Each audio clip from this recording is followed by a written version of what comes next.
Bendiciones para todos.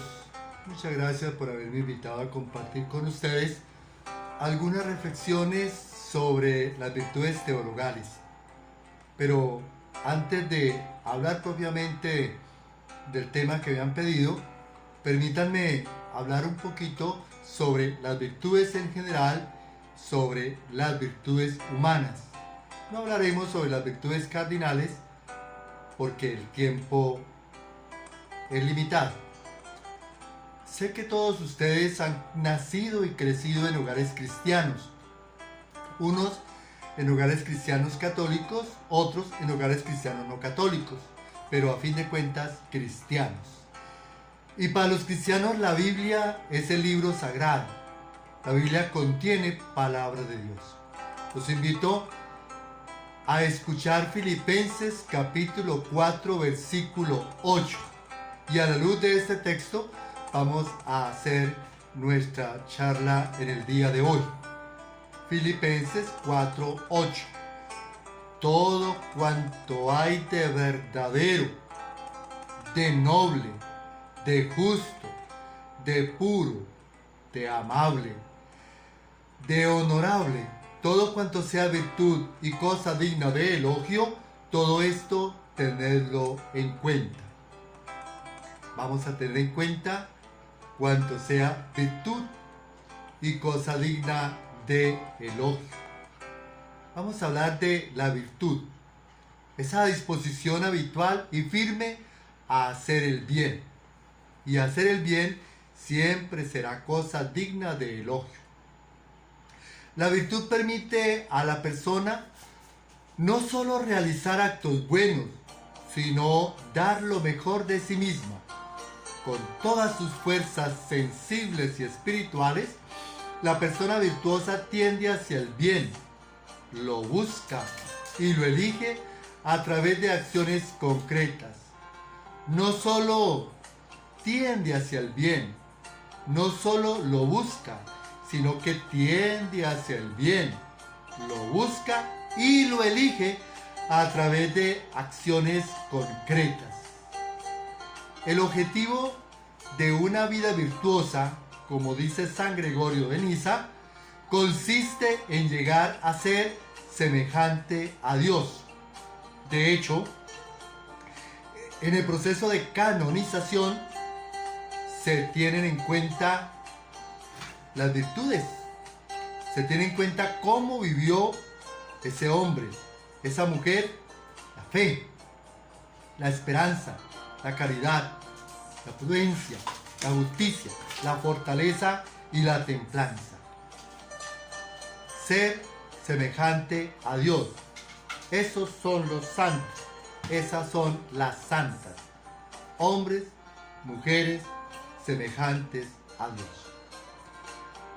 Hablemos un poco de las virtudes humanas, esas actitudes firmes, esas disposiciones estables, esas perfecciones habituales del entendimiento y de la voluntad que regulan nuestros actos, ordenan nuestras pasiones y guían nuestra conducta según la razón y la fe.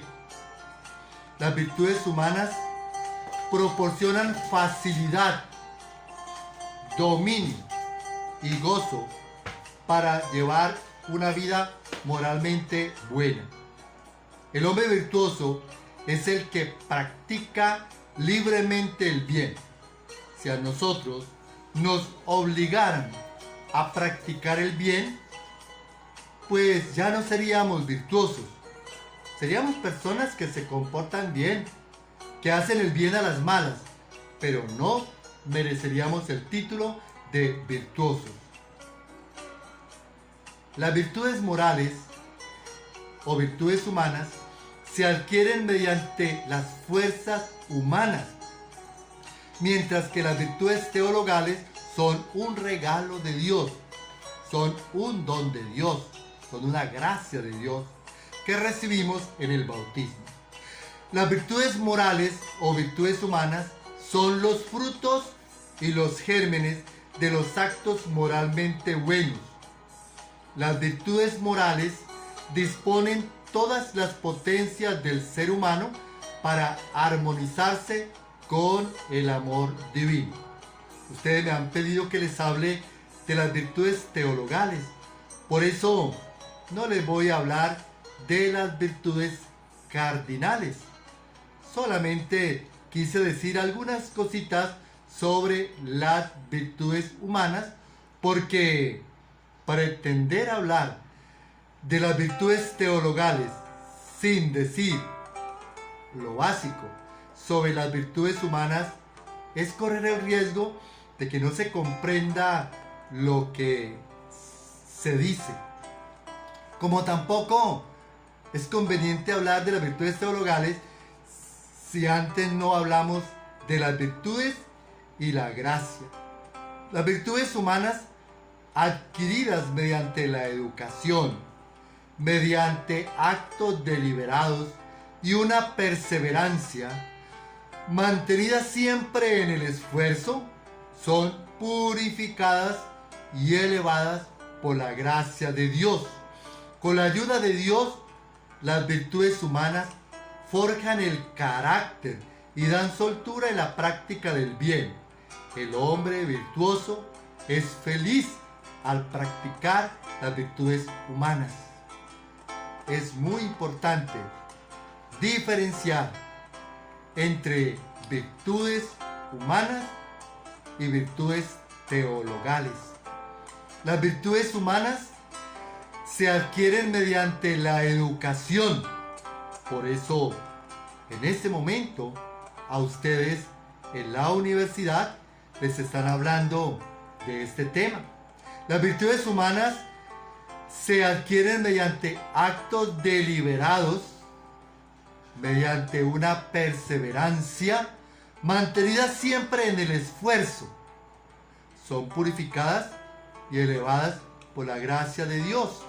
Es decir, que es más fácil crecer en las virtudes humanas si se es persona espiritual, persona de fe, persona creyente, porque la gracia de Dios purifica y eleva las virtudes humanas. Sé que muchos de ustedes son practicantes, van a culto, otros van a misa, leen la Biblia, oran en familia.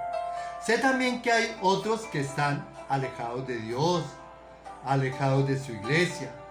No quieren que les hablen de religión, pero es que no puedo hablar de virtudes teologales sin hablar, por ejemplo, de gracia divina. No puedo hablarles de virtudes teologales sin decirles que con la ayuda de Dios, ese Dios del que algunos de ustedes están alejados, con la ayuda de Dios, las virtudes humanas forjan el carácter. Y no solo forjan el carácter, sino que dan soltura en la práctica del bien. Como dicen ustedes mismos, nos vuelven duchos para hacer el bien. Es necesario reconocer que para el hombre herido por el pecado no es fácil guardar el equilibrio moral. Ustedes y yo lo hemos experimentado. Cuando hemos permitido que el pecado nos hiera, nos ha sido más difícil guardar el equilibrio moral. Y después nos hemos lamentado de que queriendo hacer el bien, hemos resultado haciendo el mal. Como el mismo San Pablo dice, realmente mi proceder no lo comprendo, pues no hago el bien que quiero, sino el mal que aborrezco. El don de la salvación por Cristo nos otorga la gracia necesaria para perseverar en la búsqueda de las virtudes. Ustedes, yo, todos necesitamos perseverar en la búsqueda de las virtudes. Permanecer y perseverar son dos palabritas claves.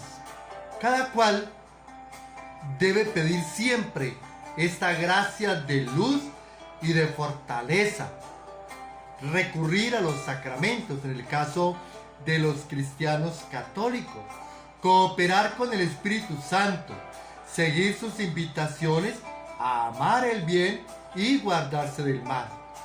No necesariamente tiene que ser un cristiano sacerdote, religioso, religiosa, para orar.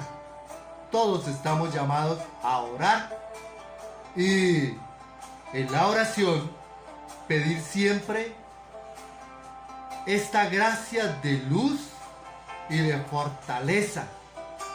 Como cristianos estamos llamados a recurrir a los sacramentos.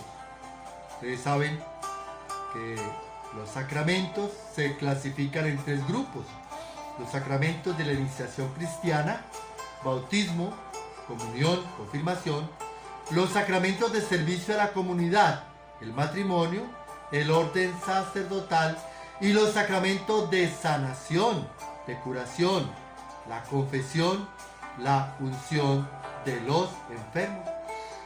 Todos los cristianos, católicos y no católicos, estamos llamados a seguir las invitaciones del Espíritu Santo, a amar el bien y a guardarse del mal.